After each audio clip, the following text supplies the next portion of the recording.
let's return briefly to the question of ruin probabilities now that we're talking about uh, randomness. So remember that I had some sort of um, simulation approach to the probability of a gambler going broke if the gambler had a capital of some fixed number and was going to play a certain number of games that were fair and where you would lose or win 1 unit every time. And so for that I used pseudo randomness, and I used the built-in rand command, which is very easy to use. So I'm just asking Maple to generate a random number, which is either 0 or 1. And then you can be fairly confident that what you're seeing here is um, something that is virtually indistinguishable from something that was honestly random. So I wrote these programs, we've talked about them earlier, that somehow does the experiment of playing with a certain capital, playing a number of games, and then keep on going until it's clear that the gambler either um, cannot lose or that the gambler is broke. So this is the way it's set up, and then I wrote various programs that sort of built on top of that, and the most complicated one was called long ruin simulation. And the way that it works is that it takes four numbers as input, 10 and 15, that's the capitals that you start and end with. 100 uh, and 100 is the number of games that you're going to play, and 100 is the number of experiments then we're going to make. And then this is put out in a file called short ruin out. Find it here, route 1, and this is the output. Right, so this of course is something that I prepared it so that I could do a long computation without worrying about losing data. That's why I put things down in a file and so on. That's why I use flush up here to make sure that whatever is that needs to be saved is removed, and so on. So I did, and I'm not going to do that here. I did an experiment with 100,000 experiments per unit, and I went the 11 numbers from 10 to 20, and I got this data here. And you can see that I spent a little bit of time writing the long ruin simulation so that it would put in beginning brackets and so on, for the purpose that now I can just cut it out and paste it back into Maple.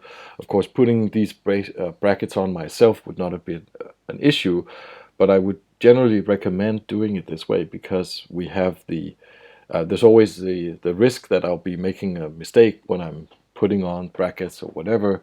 So to make things a little bit more safe in terms of data, it's a good idea to actually put this into the code, so you can just cut and paste, or even import directly into the Maple file. Now the question is, what can we do with this data? Well, rather than the averages themselves, it would be nice to have a confidence interval. And this is very easy to get, because this is an experiment which essentially is a yes or no, broke or not, or you can think of it as a 0 or 1. And so to compute the variance, you essentially just have to look at the square root of the difference between the observation and the square of the observation, and then putting in all this in the standard formula. I created something called conf int, which takes x and then computes the x is a pair of it's a number of it's a number up here that I'm not going to use, and then the observation. And for some reason Maple gives me a 1 here rather than an arrow. I could make that go away by restarting Maple, but I'm not going to do that here. And now I can just apply this confidence interval to the observations, and you see I get some confidence intervals of varying size. and the size actually only depends on the observation size in itself. And then, of course, the fact that I had 100,000 observations, that comes in, that I divide by the square root of 100,000 here. So what's interesting now is that actually we have, since we did this the first time, we have progressed, and we now actually know how to compute these numbers in exactly. So let me show you how that goes. We have this ruin p command, which is essentially a recursive program, and I need to run it. It's down here somewhere. Here it is. So we get these numbers here that are actually the precise expectation for the number of the probability of going broke. We can also eval them, and then what's interesting is that when you compare this to the number to the confidence intervals, you'll see that the correct observations that we now know are theoretically correct, they fall in the correct interval 1 out of the 11 times, right? And that's precisely the way it should be. I mean, the confidence interval is exactly defined so that you hit it with the correct value with a certain probability.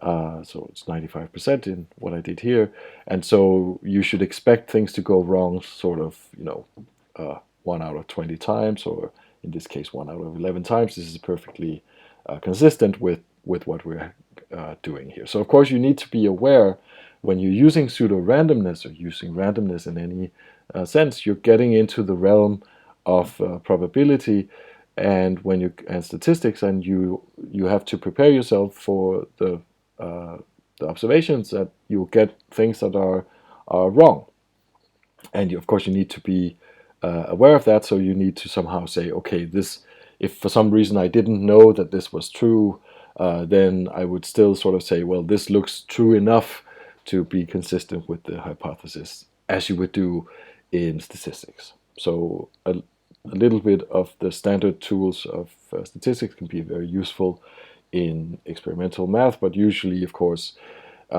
people will not be so super interested in if you can say that this is in a confidence interval of such and such, because people are more interested in what is the underlying mathematical explanation. But still, this is a toolbox that we can use here.